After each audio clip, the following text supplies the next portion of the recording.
Aujourd'hui, nous allons parler container. Donc là, nous sommes devant une application qui est un petit peu spécifique. On va utiliser ce genre de container que l'on va rendre étanche et on va venir traiter du grain pour l'agriculture à l'intérieur. À ce jour, on utilisait beaucoup d'insecticides pour traiter le grain. Maintenant, avec l'agriculture biologique, ce n'est plus possible. Donc, il reste deux techniques pour tuer les insectes à l'intérieur. Ce serait le froid, qui est une technique qui dépense beaucoup d'énergie, et le CO2.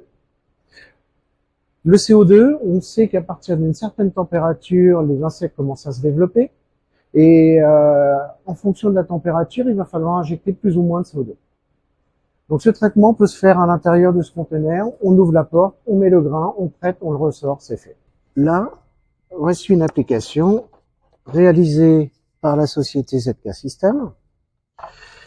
Donc c'est un coffret électrique qui va venir se monter sur un conteneur. Dans le conteneur que l'on aura étanchéifié, on pourra stocker les grains à traiter. Il va falloir mesurer le CO2 à l'aide de ce capteur. Donc la sonde est à l'intérieur du conteneur. Et pour connaître exactement la quantité de CO2 dont on a besoin, on va rajouter un capteur de température. Nous avons ici deux produits développés par la société Ercogener. Un produit va permettre de lire le niveau de CO2 et l'autre de lire la température. À partir de ces deux données, nous pourrons asservir le niveau de CO2 dans le conteneur. Pour cela, on va pouvoir programmer dans le boîtier CO2 la quantité de CO2 minimale et maximale et le temps de traitement nécessaire.